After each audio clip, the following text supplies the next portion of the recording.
mind. You just eat a piece of bread and it becomes human body. Hello? Happening, right? If I take a piece of bread in my hands right here and turn it into a human body, who would you think I am? Huh? Magician? Did you see a magician making a baby?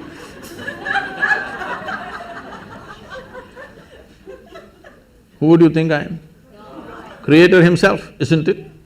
But every day you are doing this, you eat a piece of bread or a carrot or a whatever, within a few hours you make it into human body, the most complex machine on the planet. You manufacture with all kinds of trash in Los Angeles.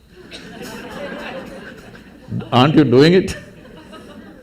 So, when this dimension of intelligence exists within you, if you touch that dimension, naturally your identity will be with that dimension.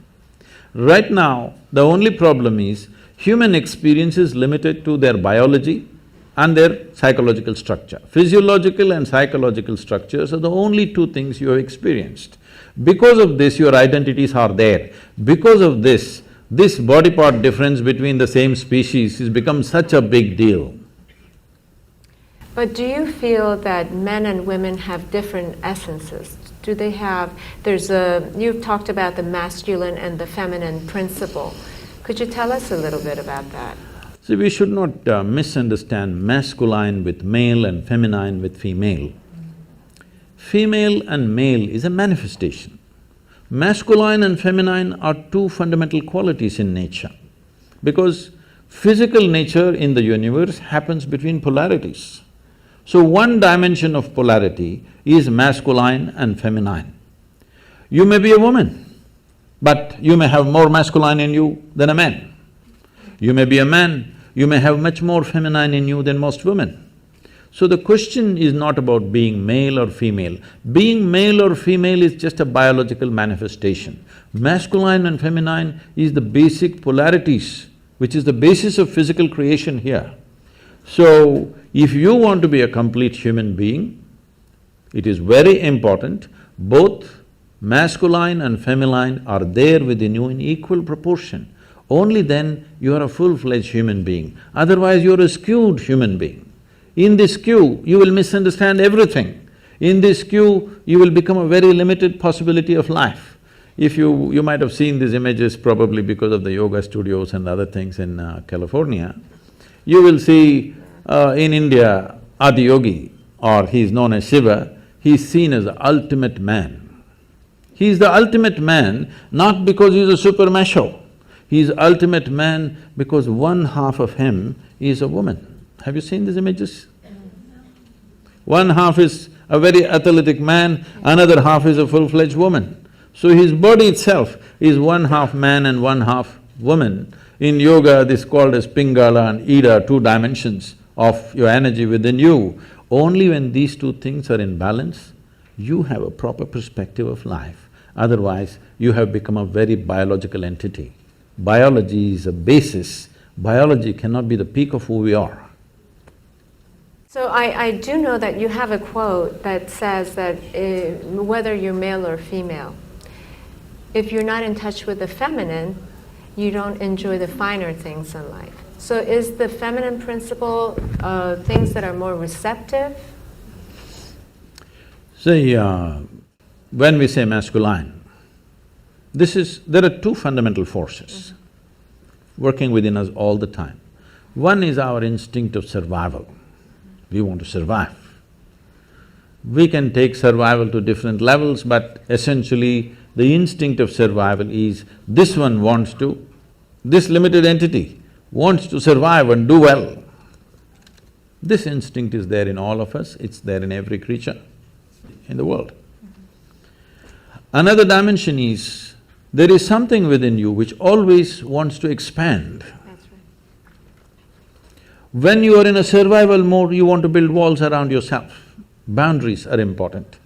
If you let your dog loose on the street, you will see he goes on peeing all over the place. Not because he has some urinary problem, I'm sorry, I'm not able to look at you. Not because he has some urinary problem, He is building his peak kingdom. He's setting his boundaries. It's a natural instinct. Yeah. He is trying to set his own boundary all the time. This is survival instinct in all of us, that we want to build a wall, protection, self-preservation. But there's another dimension which wants to expand. If you don't empower that, if you just empower only your instinct of survival, then you will build a wall of self-preservation, and after some time you realize walls of self-preservation are also of self-imprisonment after some time. Yes? If you build a wall today you see an enemy outside and you build a wall. Tomorrow you are in your own prison. Somebody else put you into prison, that's bad. But you yourself put you into your prison, that's horror. Yes? So the instinct of self-preservation has to be consciously balanced, otherwise we'll end up building walls and walls. Oh, I'm in California. This is so funny.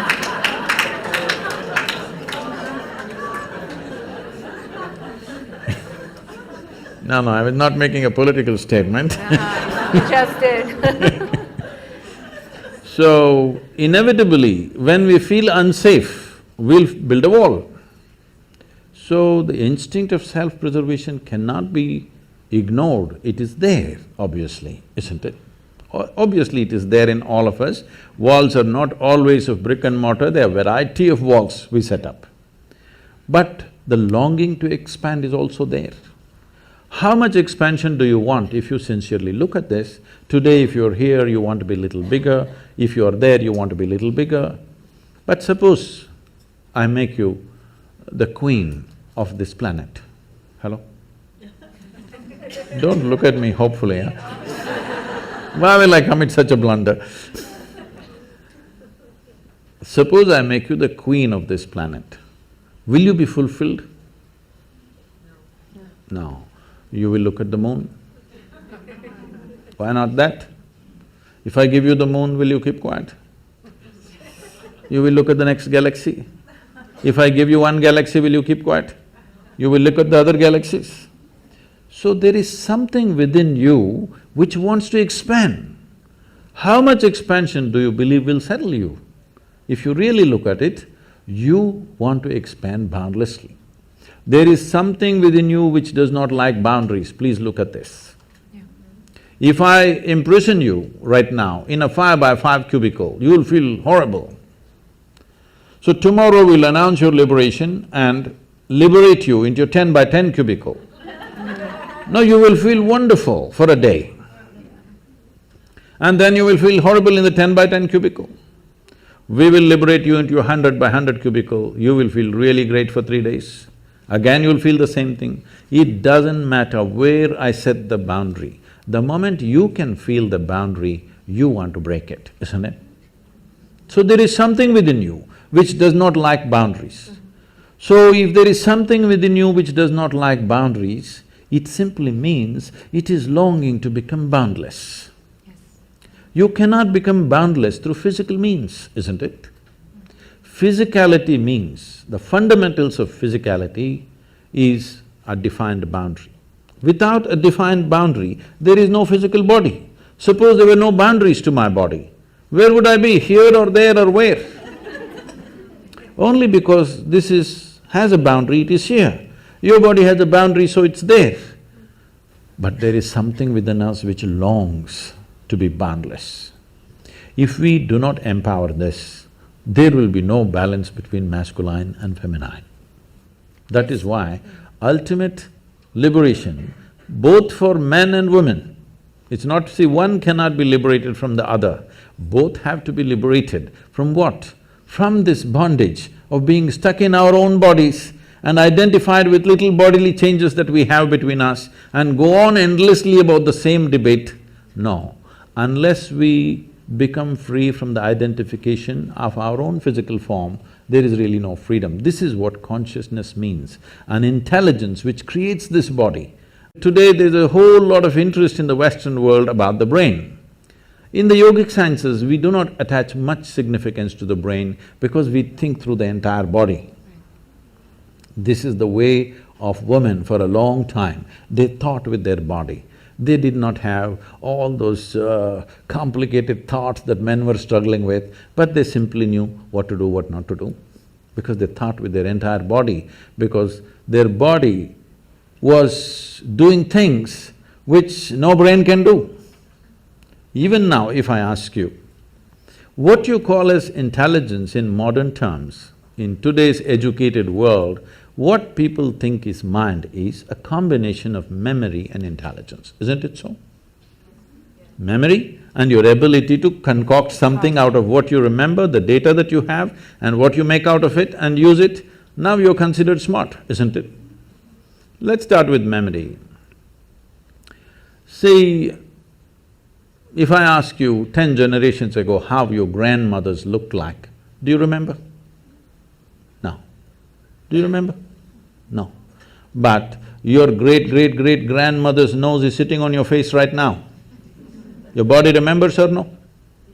Your body remembers or no? How your skin tone was 1,000,000 years ago for your forefathers, your body still remembers, yes or no?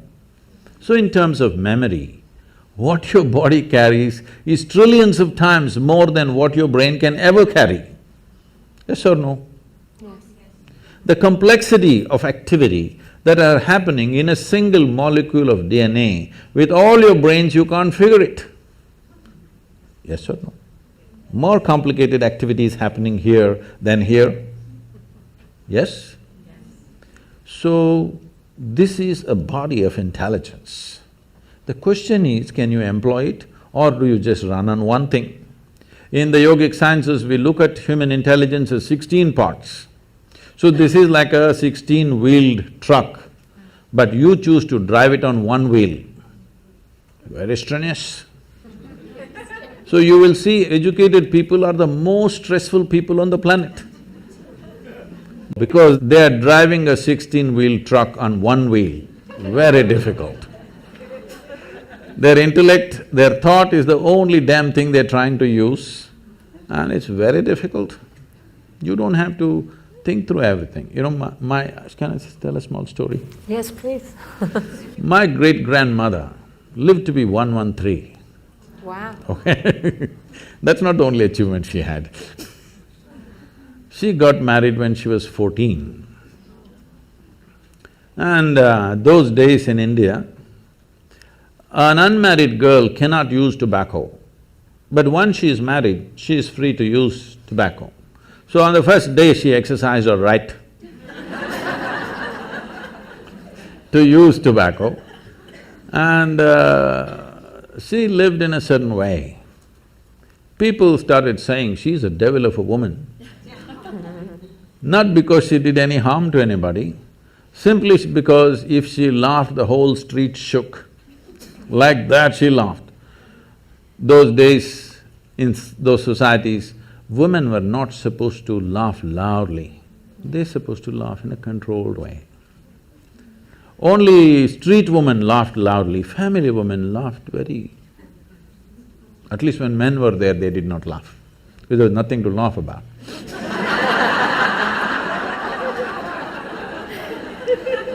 But she laughed in such a way that the whole street would shake if she laughed. So people said she laughs like a devil. Always, unfortunately, this is the whole thing. The devil is a laughing one, God is a dead serious one. It's your choice. So, she lived wild. Wild means, at the age of 67 or 68, she lost her husband. And then she decided, this is a very large land-owning family. So she moved out from the family and built a small temple with her own hands in somebody else's land.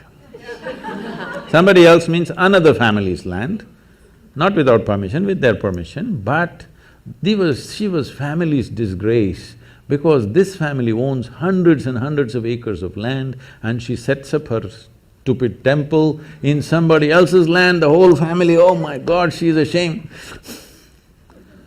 And she built a temple, not for any god, she sat there.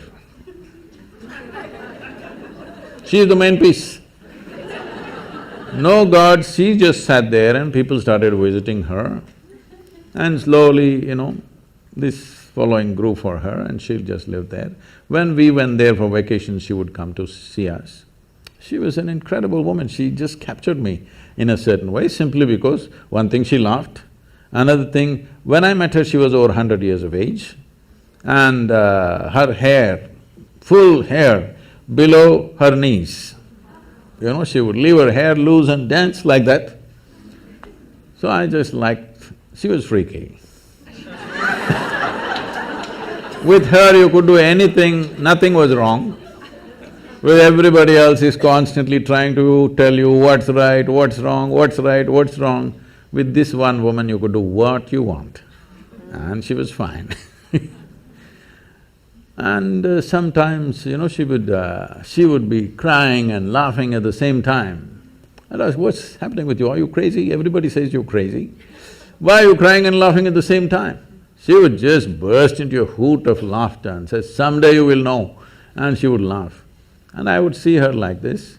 If they give her breakfast, she first goes and feeds the ants, then the sparrows, then the squirrels. Most of her breakfast is over in this. And people, self-appointed advisors, they come and say, you old woman, you just don't eat anything, you will die like this. All these advisors died, but she lived and lived. She buried her husband, her children, her grandchildren, some of her great-grandchildren, but she lived on. And many times I've seen her, after having fed the ants and everything, she would simply sit there, not even eating this little breakfast she has, tears flowing down her cheeks. And I would ask her, what's wrong with you? Because, I thought she's very emotional about the ants because I was 5, 6 years of age, I was going stamping the ants and she was so emotional, she never stopped me from even killing the ants, though she was feeding them. And then I asked, what's wrong with you, why? She said, she would say, I'm full. I don't know what the hell she was talking. It took me another 20 years to realize what she was talking about. So for me, she became the symbol of feminism for me. She was the ultimate woman because she fulfilled everything that she's expected to fulfill, but she was never a part of that nonsense. She was always beyond that. And this is because not you have great thoughts. Thoughts are very rudimentary stuff in human life. This must be understood, I'm sorry. Because I'm being introduced as a thought leader, I'm getting scared of that. See, thought is happening only from the limited data that you have gathered in your head, isn't it so? But there is something more phenomenal happening all across, isn't it? Hello? The intelligence of the creation is functioning right now here, is it or not? Yes. If you can transform a piece of bread into a human being, that means the very intelligence of the source of creation is throbbing within you right now. Instead of identifying with that, we're unfortunately getting identified with what we accumulate, with the car we have, with the house we have, with the relationships we have, with the body we have, with the accumulated knowledge that we have. We have gotten identified with things that we have acquired rather than being identified with the source of who we are. So this is what consciousness means, but this will not come by thinking differently. You must touch that dimension beyond physiological and psychological process. This is something that must happen. When that happens, there will be no problem about who is a man, who is a woman. Could you please tell us how we can touch that dimension?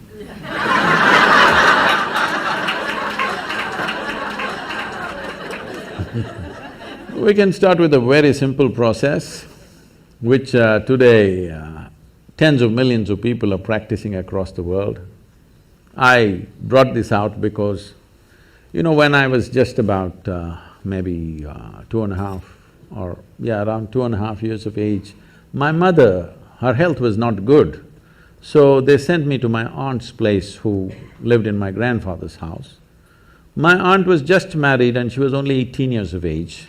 She was that bubbly, joyful, loving human being that you can't stop her for a moment.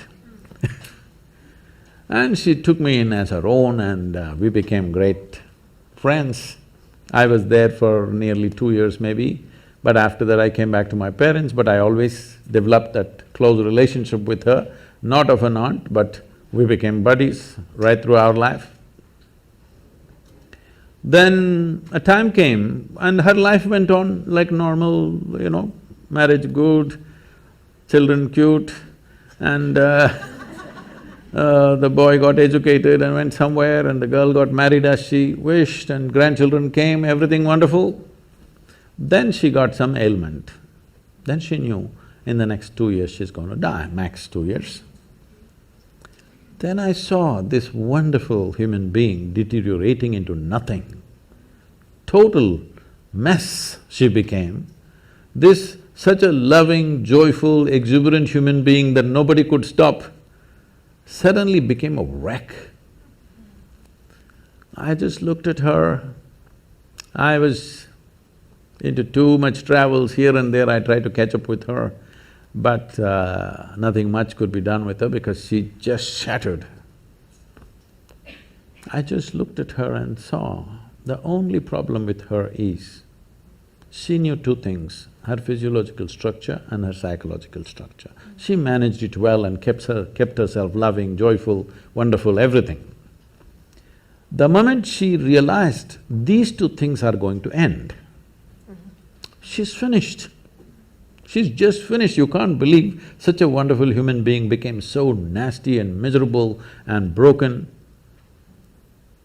At that time I thought, this is something that needs to happen. So we started what is called as, in Tamil Nadu, we started this Urusuttu Anmikam. This means one drop spirituality. Everybody must have at least a drop of something which is beyond your body, which is beyond your mind, something within you which is not a concoction of your mind. A place to stand beyond physiological and psychological process must be there in every life. As a part of this, we launched what is called today being practiced by many people. Is anybody practicing Isha Kriya here? Yeah. This is a simple process. Initially, it looks like a psychological process because people can't keep their mind aside, they have to use it in some way. So we are going through the psychological process, but if you go deep enough into it, if you sit here, your body will be here, your mind will be there, what is you is little away from that. Once there is a little distance between you and your body, between you and your mind, this is the end of suffering. Because human suffering happens only on two different levels, physiological suffering, psychological suffering. Do you know any other kind of suffering? Hello? No. Physical suffering, mental suffering, this is all. Once there is a distance between you and your body, between you and your mind, this is the end of suffering. This must happen to you not at the end of your life, at the very beginning of your life, because the fear of suffering is what has crippled humanity. A human being has not explored the full depth and dimension of who they are simply because of fear of suffering. What will happen to me? What will happen to me? Is always the concern, isn't it? Suppose you came to this kind of ease, that if you sit here, whatever the hell happens to me, this is how I will be. If this assurance and ease came into your life, then you would explore life in many more ways than you're doing it right now, isn't it so? This needs to happen. If we want to unleash human genius on this planet, the fear of suffering has to go. For that to go, you must know something beyond your physiological and psychological structures. Absolutely. Do you feel that… First of all, I wanted to ask you, can you define… what is the difference between meditation and prayer? Oh.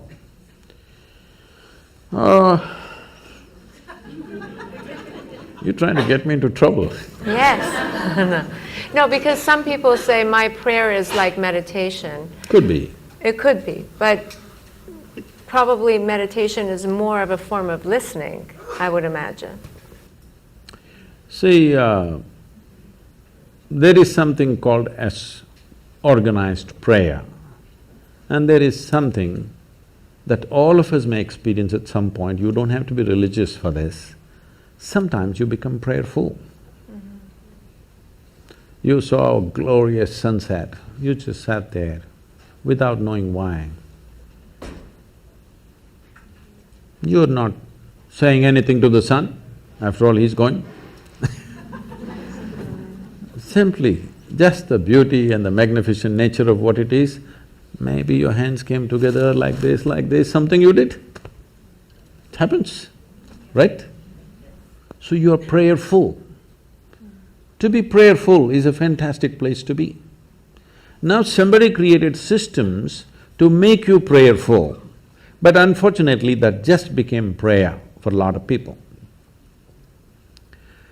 Prayer means you're talking to somebody, a long distance talk. And unfortunately, if you look at the prayers on the planet, I would say 95% of the prayers on the planet, whatever kind of religion they belong to, is just about, dear God, give me this, give me that, save me, protect me. Is that so? Yes. So give me this, give me that, save me, protect me. Does it seem like a divine process to you, or does it seem like survival process outsourced? Yes. It's so true. It's very true. So, outsourcing your survival is not an efficient way to survive. To survive on this planet, you don't need any divine help. You just need 4 limbs and a few brain cells that work. That's all you need to survive. You don't need any other forces to come and cooperate with you for survival. Only when your life is beyond survival, you're looking for other dimensions of existence, then you may need the cooperation of other forces. For survival, when a worm can survive, an insect can survive, a bird can survive, an animal can survive, with such a big brain you cannot survive, what is this? The only problem may be you want to survive like somebody else, that is a problem. That's not going to be ever achieved, because somebody else will always be doing something different or better or whatever you think it is. So, prayer as a process, unfortunately, has become talking process. If you are prayerful, it's fantastic. So being in meditation, see, the English word meditation is not specific to anything, it's a general term. If somebody sits here with eyes closed, we say they're meditating. But with eyes closed, you can do many things. You can do japa, tapa, dharana, dhyana, samadhi, shunya, samyama. There are many things you can do. Or you might have just mastered the art of sleeping in vertical postures. That is also an art. So, the word, English word meditation is not describing anything specific. But as you said one word, listening. Listening is a dangerous thing, because if you start listening, people will think, listen to what? Listen to God. All those people, I'm saying with this all due respect, so those who are devout, those who are prayerful, that's a different matter. But people who claimed they heard God speaking, they did the most terrible things on this planet. Yes or no? Because they said, God told me this, God told me that, it gave them license to do all kinds of horrors on this planet. And especially as women, you should not subscribe to this, because millions of women have been burnt alive because God told something, okay? So, listening is a dangerous word. The moment you say listen, people will start listening to all kinds of conversations that are happening. But to become listening is a wonderful thing. If you take these words literally, prayer, listening, all these things can become ugly, because people always have this thing about, what is my experience of life? I translate everything according to that, isn't it? Whatever is told to me, I will translate it within the limitations of my experience of life. With this, if you say, listen, they must listen to somebody. Whom should I listen to? God or devil? Please listen to God. Then he starts talking. So, listening is a quality. In yoga, we call this being a sati. Oh, that's very wonderful, because sati also means a woman. Sati also means a wife. So we call this satipattana. Have you heard this word? Anapana sati yoga. This means just to wait upon something. Because they saw in ancient societies, women had a certain quality of waiting which made them very special. Because it's not like today, if a man goes out every 7 minutes, you can keep track of him, you can put a GPS tag on him, where is he going, what is he doing. Every 7 minutes he has to message back where he is. Those days, either on business or war or expedition, they went out. You never know whether they're going to come back or not come back. You're holding children and sitting here with all kinds of forces around you, and everybody knows your man may not come back. It's always possible he won't come back. But they waited. That waiting had a very special quality, because in waiting there is an eternal quality. In doing, all doing has a beginning and an end, isn't it? Yes. Waiting has an eternal quality. So this quality in the yoga we refer to as sati. Sati means wife and a woman. The feminine is called sati, and this is the quality of waiting. In a way, it's listening. You're just willing to be with life. Now you understand it's not all about messing with it.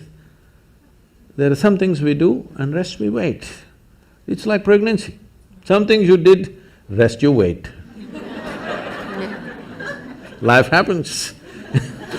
I'm going to ask one last question, and I'll turn it over to our audience for questions. But you were talking about willingness. And since the early 20th century, physicists have been, like Max Planck and Einstein and any number of physicists have been positing that consciousness is causative of physical reality. That consciousness comes first before physical reality has been manifested. I'd like to hear if you have any comment about that.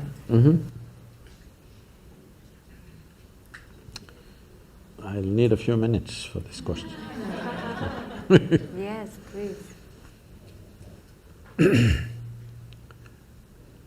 I'm sure, at least when you were in school, you blew some soap bubbles, did you? Soap bubbles? Yes. Somebody got this big bubble, somebody got that big bubble, somebody got this big bubble. Same soap, if you give it to two people, one person blows that big bubble, another person gets only this big bubble. Hasn't it happened? Yes. Because something so simple as blowing a bubble needs a certain dimension of attention. Those who have the necessary attention can blow that big bubble. Those who don't have, they get these tiny bubbles going. Something's that simple, same soap. So, when my bubble is floating and your bubble is floating, that's my bubble, this is your bubble, clearly there. Then of course, after some time it goes poop. When it goes poop, there is no such thing as my air and your air. But when it was encased in the bubble, 100% my bubble and your bubble. Yeah. Just like that, this bubble and that bubble. Now, whether you got to blow a big bubble or a small bubble determines many things. The scale, scope and profoundness of your life simply depends on how much life you captured. You can call it life or you can call it consciousness. Consciousness is a highly corrupted word, particularly in California, because people are using that for just about everything.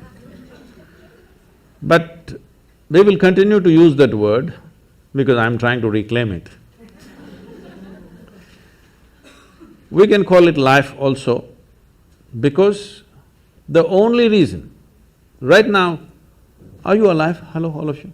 Yes. Some of you are not saying anything, I'm asking you. Are you alive? Yes. How do you know you're alive? Now stop your breath for a minute, are you still alive? So, how do you know you're alive? You're conscious, isn't it? Suppose you became unconscious, would you know you're alive? No. So the only reason that you know you're alive and you're alive is because you're conscious. So what you call as consciousness or what you call as life are not two separate things. So, I did not know about physics talking about consciousness. I knew Einstein said something vaguely, because I'm… as you see, I'm unschooled. So I did not go as far as Einstein to study physics, but I paid attention to this piece of life. I paid attention in such a way, as I paid more and more attention, I realized that the problem is in the nature of our faculties. See, right now, if I show you my hand, if you see this part of my hand, you cannot see this part of my hand, isn't it so? If you're hearing sound, you cannot sense the silence. If you're in silence, you cannot feel the sound. If you're in light, you cannot feel the darkness. If you're in darkness, you cannot feel the light. The human faculty of sense perception, of seeing, hearing, smelling, tasting and touching, this is how you know life. All these things are always happening in comparison with something else. Comparison means, what you know by comparison is good enough for survival, but not good enough for knowing the nature of what it is. This is the problem that modern science is struggling with and will continue to struggle with, unless… I'm very glad to hear that early 20th century they said consciousness is the basis, but still we are in early 21st century, but still we have not moved towards consciousness, we are still studying physical things forever. People are studying the brain. I was with that European project called Blue Brain, and they're building a huge massive computer brain, which is like about 3 times this hall, full of computers, and they had built some 18% of the human brain. I said, see, I got all packed here, you guys… Such a big thing, no, we're studying, that is fine. You are very excited about the intelligence and the million functions that are happening in your brain. But even the brain was created from within, from the bread that you eat, isn't it so? Hello? Even the brain. Why are you not interested in that which creates the body and the brain? Definitely it's more intelligent than the brain, isn't it? So, if you want to put a label on that, we can call it consciousness. I generally just call it life. Or if you want to call it God, you can call it. You want to call it the creator, you can call it. Because today there are gender issues, we will stick to life. So, life is not… as we went through this, when it comes to body and mind, there is you and me. When it comes to life, there is no you and me. This is a living space. We just captured a little bit. So this is going on. If we lose this ability to hold it, even if everything, all the organs in your body are functioning, still you will not live, isn't it? People do die of old age even if they don't have any disease or ailment, because life chooses to leave for whatever reason. So, what you're referring to as consciousness is definitely the basis of all physical existence. Well, modern physicists have gone on to say that over 99.999 whatever number of nines in an atom is empty. It's empty space. Only a minuscule is physical. This is the same proportion approximately even in the cosmos, that over 99% plus is empty. Only physical manifestation is very small. If you look up in the sky in the night, because your visual apparatus are in a certain way, which are very deceptive, it makes you think, oh my God, millions of stars. But actually, the largest thing out there is empty space, isn't it? Most people will never see that because our visual apparatus are tuned to see physical matter. You can only see that which stops light. Please look at this carefully. You can see my hand right now only because it stops light, isn't it? If my hand allowed light to pass through, you wouldn't see. Right now there is something here very vital for your life that you're not seeing, which is the air that you breathe. You cannot see, but isn't that more important than my hand? Hello? Yes. So there is a living cosmos which is the basis of everything. It's just thrown out a little bit of physical matter, including your little body. But we have gotten so identified with this physicality, its form and its shape, and now the gender of it has become a big deal. Because of that, we are seeing life in a very small way. The 99.9%, is that life or the 0.1% is life? Please tell me. The bigger thing, isn't it? This is just a small manifestation, but we are still very juvenile as a species. In the sense, we are still… when I say juvenile, when we are adolescent, body parts are important. Yes or no? We are still, as a humanity, we are still in that condition. Body parts are super important. This is why spiritual process is important. When I say spiritual, once again, this is another most corrupted word on the planet. If I say spiritual, people are thinking looking up, looking down, looking at heaven, whatever, no. Spiritual means your experience of life has transcended the limitations of physiological and psychological process, which is what you are saying the physicists also said. That's very wise of them, that without experience, with inference, they are saying that we acknowledge their intelligence, but after 1 century, we are still not there as a race, as a human species. But one thing I must share with you here is, I was just telling Nicholas, which came back to me because he asked some question. See, when I started doing this work 36, 37 years ago, what I found was when I conducted events and programs, over 82 to 85% of the people came because of physical ailments, because they knew this will give relief. Only 12 to 15% of the people came there, want to know something, experience something. But today, over 87, 88% of the people come because they want to know something, experience something. Only 10 to 12% of the people come for ailments, which is a phenomenal shift in the human society.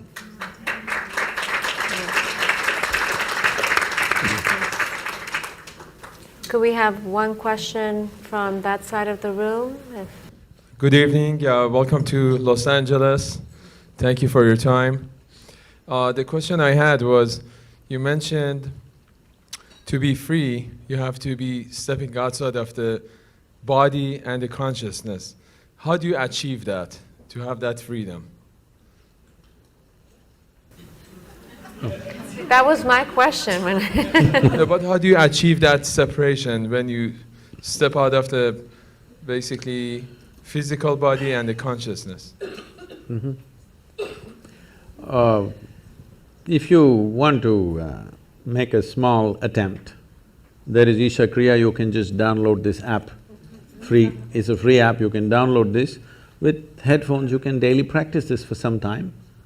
If you do it for 30-40 days, then you can do it without any headphone, just by yourself. Initially you take support, after that you do it by yourself. This is a simple way to do it. If you are willing to commit 30 to 32 hours, about 32 hours of focus time, then we have a more powerful and effective process, which is called as inner engineering, which is offered in daily classes, or also preparatory part of it as online, and the final part of finishing part of it, which is direct. It is a transmission of a certain dimension of practice. We must understand this because with all due respect, they've done what they have done. But the way yoga is happening generally, not everybody, generally the way it's happening, it's a bit scary to me. Because when you make a very profound process into just an exercise mechanism or just a breathing exercise, you want to exercise your body, exercise your breathing, exercise everything, that's not the way it works. Even the physical dimension of yoga. See, of over 200 sutras that Patanjali gave, only one sutra talks about the physicality of yoga. Thiram Sukham Asanam. This means a posture which is comfortable and stable is your asana. To get to this, people do many twists and turns, that's okay. But only one. Nobody bothers what is the remaining 200 and odd things that he's spoken. So the physical aspect has come to the West and that's become big. It's good, it creates health, well-being. But I want you to understand, there are more people on this planet who are healthy and miserable than unhealthy and miserable. Those who have ill health, at least they have a good reason, they have a good excuse.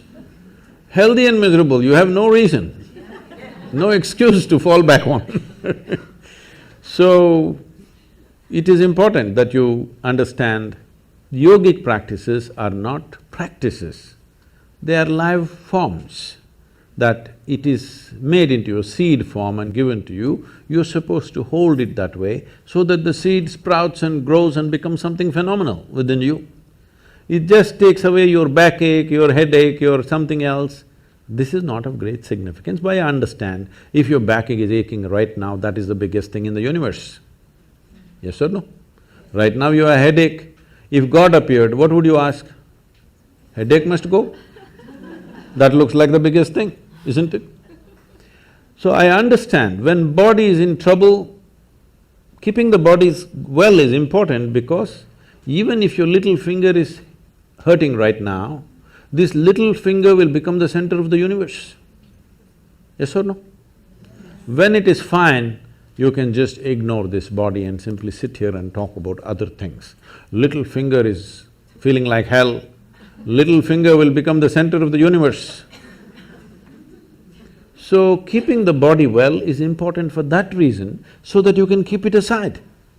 If it's very well and no issue, you can just keep it aside and look at other dimensions of life. If this is trouble, our entire focus will remain on this, isn't it?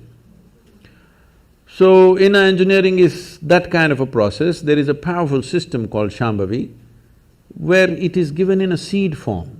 It is a planting that you do and slowly evolves within you.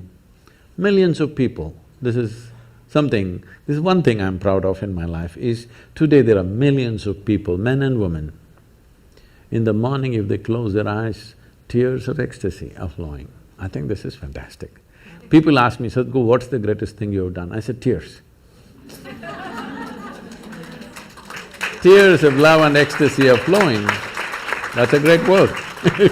Thank you so much. I think our time is up, but Sadhguru, we want to thank you for this evening. On behalf of Visionary Women, we also want to donate to the Girl Child Project of Isha Foundation.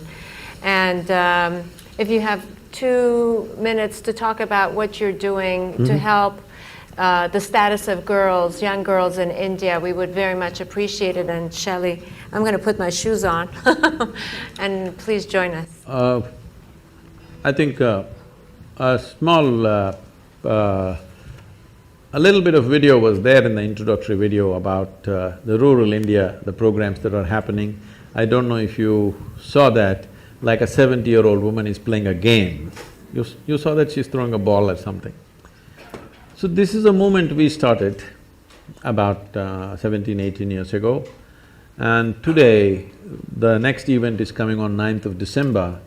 I'm there for that event and over 10,636 men and women are participating in the event, that is, as players. Over 150 to 200,000 people will be there as spectators. The people who are playing are just ordinary men and women, especially women in rural India have never played a game in their life. After they're probably 7, 8 years of age, they never played a game. But now they're coming out and participating in a public tournament in front of everybody, it's on the television and ministers and celebrities are coming there to give prizes for them. It's an exhilarating experience for them. One thing it did was, it leveled out many differences of lines of religion, caste, creed, we leveled it out with these simple games. And in our schools in rural India, in very remote places, we have schools where at least 43–44% of the students are first generation going to school. In this right now the average school-going children, about 61% are girls. Because in our schools we have made sure the girls are safe, there are proper bathrooms for them and there is a culture where they are respected and not made fun of and there are small things about biology which is the basis of our birth, but unfortunately we think it's some kind of funny thing.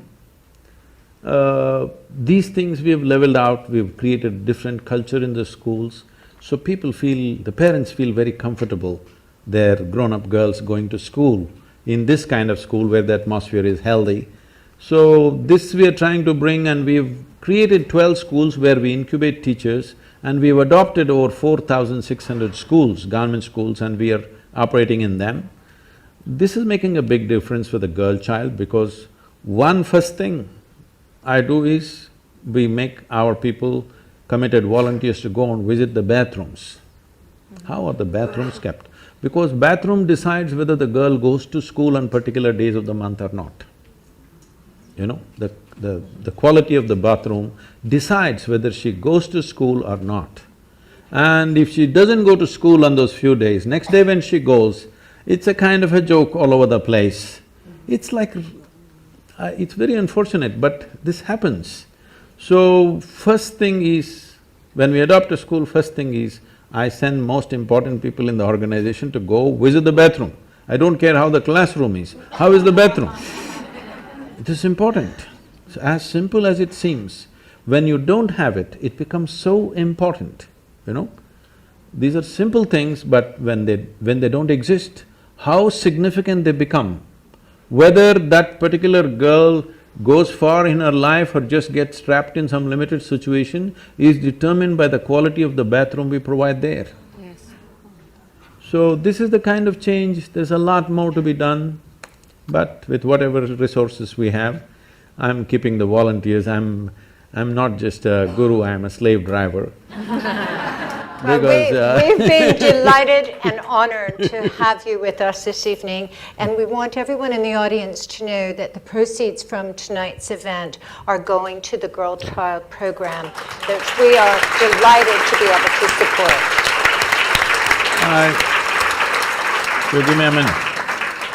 So we must understand this, what we call as human life is just a certain amount of time and energy. As we sit here, since the time you came in, all of us are 2 hours closer to our graves. Yes, time is… it's not time ticking away, it's our life ticking away, yes?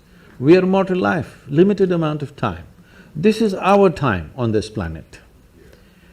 We are a generation of people who are empowered like never before. No generation ever in the history of humanity was empowered the way we are empowered. Our ability to communicate, our ability to do things in the world. So we have the possibility that we could become the greatest generation ever, or we just sit by and let it flow, because if you sit also time goes, If you sleep also, time goes. If you create something wonderful, time goes. If you don't do anything, time goes. That's right. Yes? Time is not stopping, nor can we roll it back, nor can we slow it down, nothing. Our life is just going away. This is our time on the planet. We must make this the best generation ever. For this, we need consciousness. We need to identify with something bigger than our body and our brains. Only then we will do something fantastic, because we have the necessary tools of technology in our hands. Today, if we speak here, we can speak to the entire world, which was never before possible. Please, let's make it happen.